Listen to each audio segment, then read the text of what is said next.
right, Black Box Radio, the Rona Report. We have Sister Royal in the house. Hey, Sister Royal. Hey everybody, how you doing today? Well, we hanging in here. It's kind of heavy right now, you know. Yeah. So, in a regular April day, right? What Yes.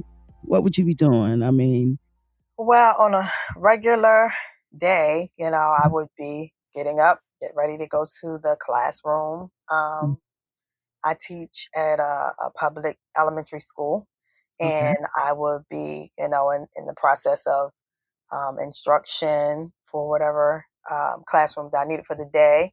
And then after that day is over with, I teach part time at a cosmetology school in the evening. So, Mm. my day is full. But what I'm doing now is just getting up, trying to stay. I'm bored, but I'm trying to find things to do, but I don't want to do what I need to do. You understand what I'm saying? So it's like trying to find something to do when you got a lot to do, but you don't want to do that. um, I I don't want actually, to do There's a word for that. what? that.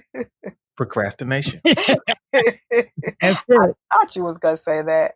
Um, Yeah, at some point it can become overwhelming, and I think that place has a lot to do with motivation. it does. So if you are not in the space that you normally like work right now, every space has to be it's a multi-use space, so it's hard to like switch over to a different Yes. mode when you're always in the same space. So I can Mm. relate to that. Yeah, that explains it. Because typically, 2 times a week I go and I work out with my trainer.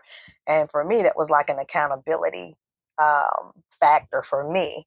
And I loved it. It was like something I look forward to. And even though I have all the time in the world to do it now at home, I'm not motivated because that's the space that I'm not used to using that space to work out. So I'm so distracted. Like the TV's on, or I'll sit on the edge of the bed and I'll just watch the videos. I'll be like, y'all go ahead and get it in. Go ahead and do that. Oh, you be watching people work out? Yeah. Oh my goodness. Your voice.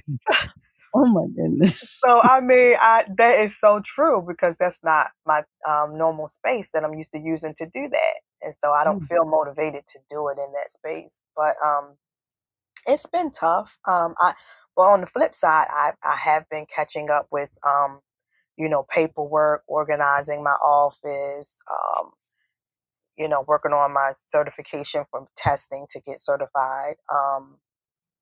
So there's a lot of pluses to this downtime, but it's just making sure that you use it, properly.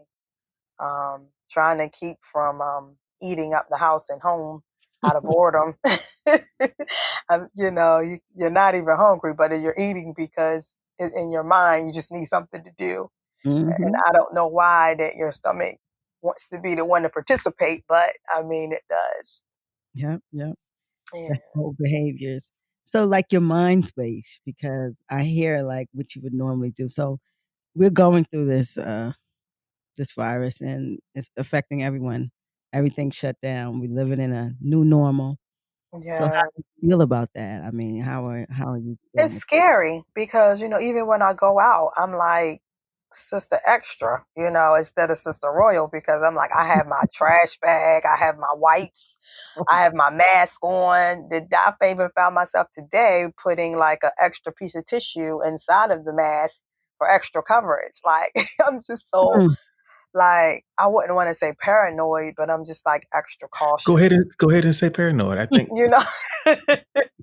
you don't want to say it, but you talk. I mean, You might say, Yeah.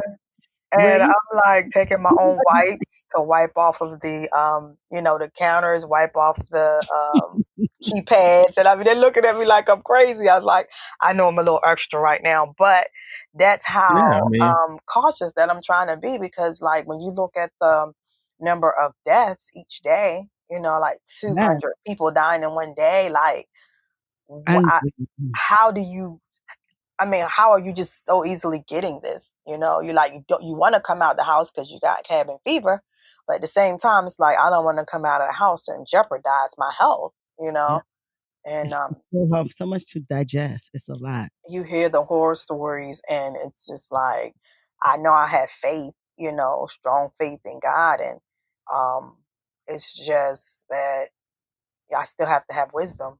I have to use common sense about some things.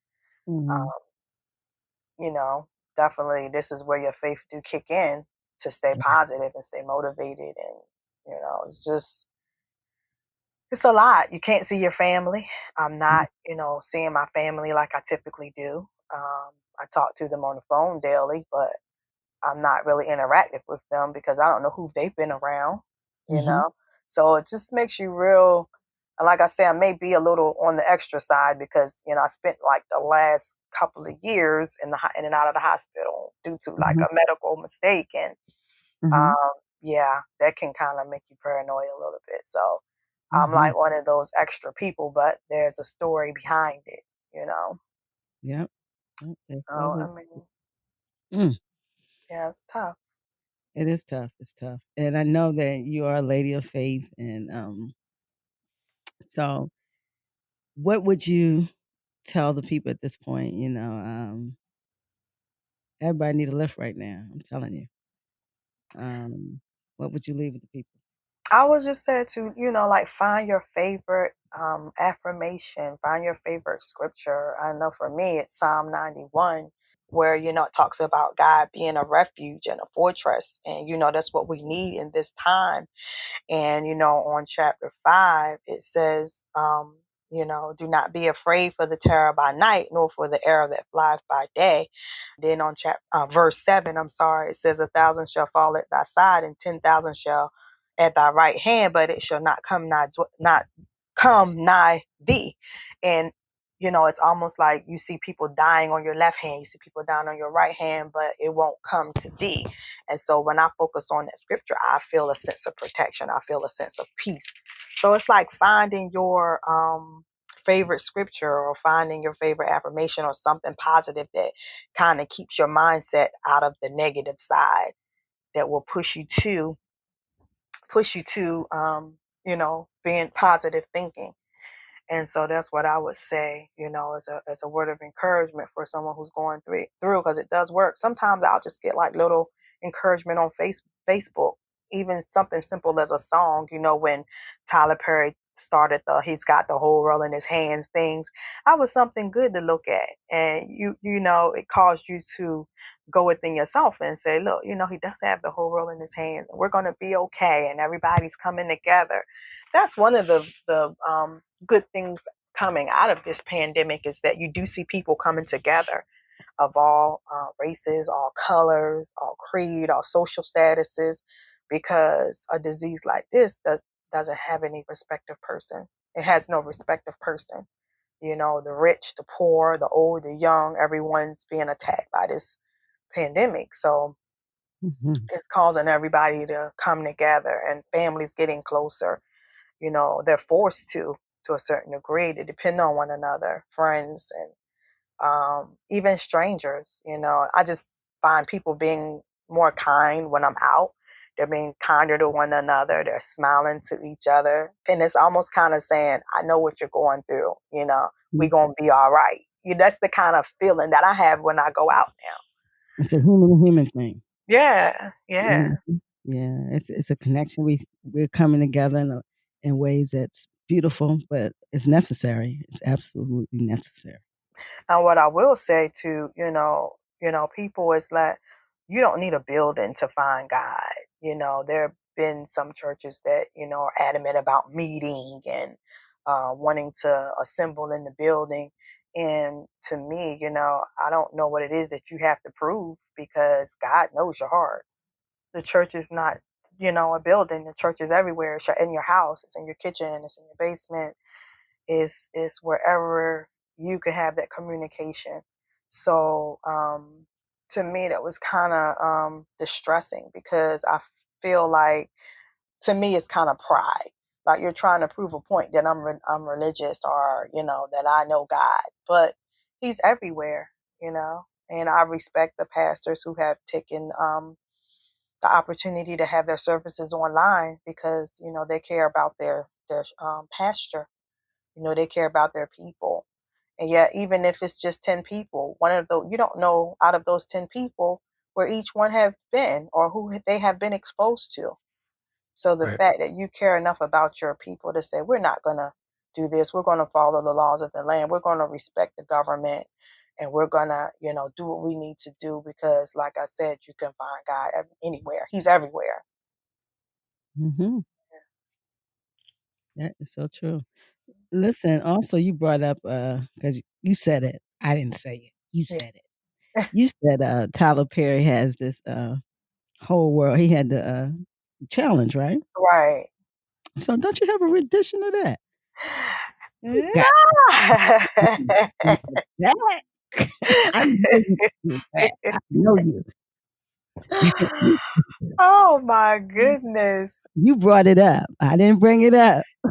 Okay, I'll give you my rendition. It might not be Tyler Perry, but I mean Well, ours. That's not a super high bar. Okay. I mean, he's not a singer. I mean, No, he's not. But he really has an ear for talent. So I mean, well, you come on with it.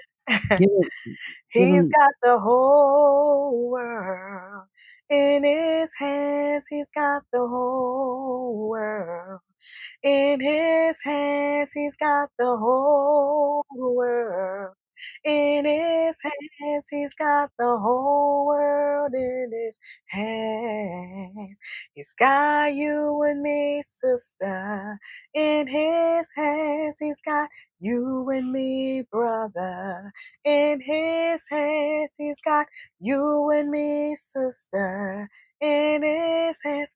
He's got the whole world in his hands. Go on, Sister Royal. Go ahead. Now you can add me to the list. That's right. 4120. Tyler, come get her. Come get Sister Royal. She can act Oh too. my Come goodness. with the family. Come get us all. Anyway, Yes. that was beautiful and awesome Thanks. in time because he does have the whole world in his hands. We're laughing, but it's fun. Yeah, It's not because we don't want to cry.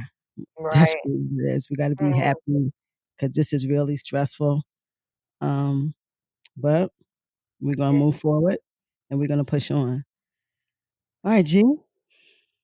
Well, I want to say thank you so much for sharing your story with authenticity and vulnerability and sharing your talent and yeah, thoughts with us. We really appreciate that.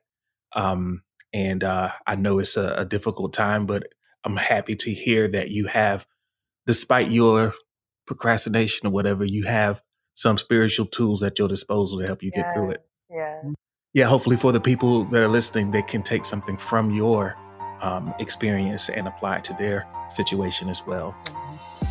And speaking to the listener, if you're listening right now, we do have many voices that are a part of this Rona Report. And if you would like to hear more from Black Box Radio, the Rona Report, you can find us at blackboxradio.com. That's